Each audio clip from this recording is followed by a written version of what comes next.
Yung tatay ko, si former Rodrigo Roa Duterte, tumakbo, hindi yun utot ha, ng presidente. Nagsimula siya,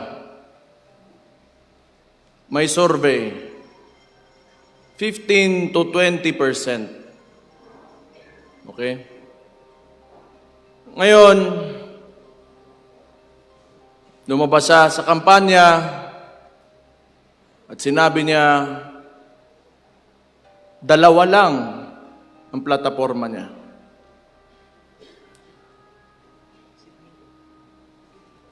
Drugs and criminality and corruption. Tatlo pala. Bobo ako sa mat eh.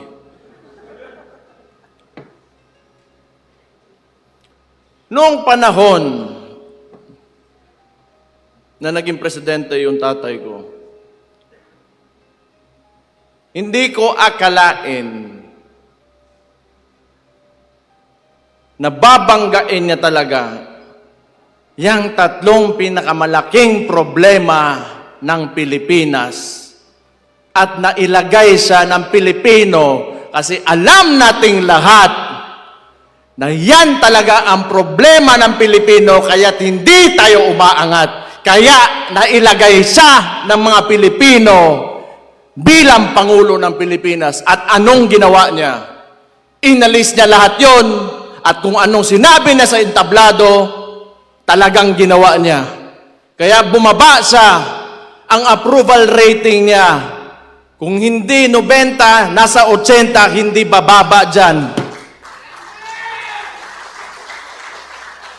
Ibig sabihin nun, kamong mga pobre, kanang mga komunidad, kayo mga nasa community, naramdaman nyo ang pagmamahal niya sa bayan niya at sa mga Pilipino.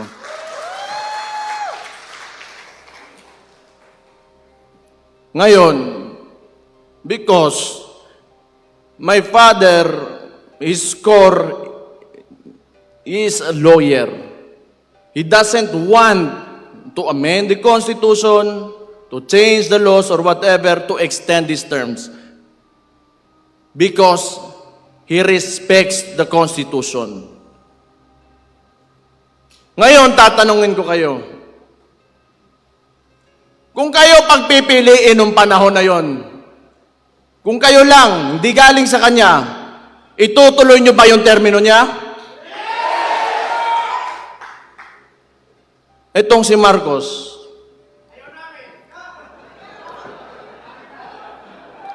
Ganun buang na ni. Buang, adik, ingon pa sa iyang igsoon, bangag, sirayong puwet, diverculitis, kung ano-ano pinapasok siguro dyan. Ano achievement nito? Binalik yung droga, binalik yung kriminalidad, binalik yung korupsyon. At ngayon yung inang yan, gusto pa magpatagal ng termino niya.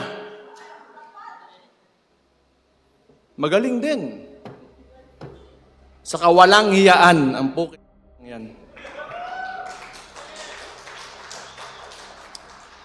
Ganito kasi yan. Ang gobyerno, panahon ni PRD, dinicentralize niya. Meaning, power and influence, hindi tawag, kabalo sa tawag ng English ang yawa. Hindi lahat nasa capital. So that, especially the budget, the allocations, lahat aangat. Etong si Marcos kasi, ito yung culture ng politika na galing pa noon sa mga Espanyol. May mga peninsulares, insulares, Indios. And yung mga kolonistang yan, the Spaniards, nung binigay tayo sa mga Amerikano, hanggat sa nagkaroon tayo ng so-called independence, hindi nila inalis ng sistema na yan. Kailangan malayo ang wealth gap sa mga oligarko, pati sa mga maghihirap, so that they can control. They have control over everything. They have control over politicians. They have control over the economy. At sila lang mayayaman, wala silang kompetensya. Kasi hanggat sa walang umaangat na Pilipinong pangkaraniwang tao, wala silang kompetensya. And that's what they want to maintain. Unsay gibuhat ni Marcos? Ang ginawa ni Marcos, because PRD oppose this kind of political system, pinadala niya sa Netherlands po. Gago siya.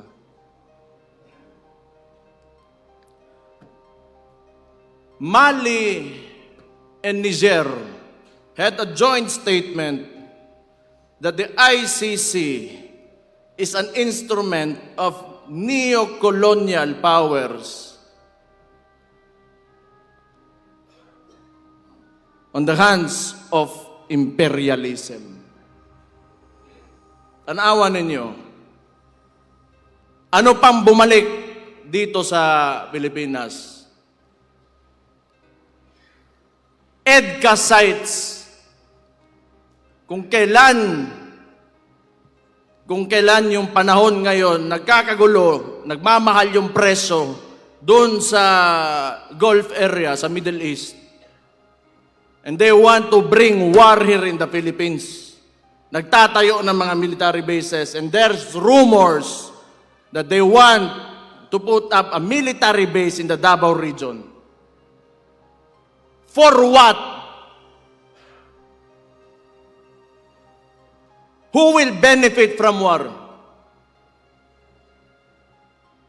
Ito kasing si Marcos, they want us divided.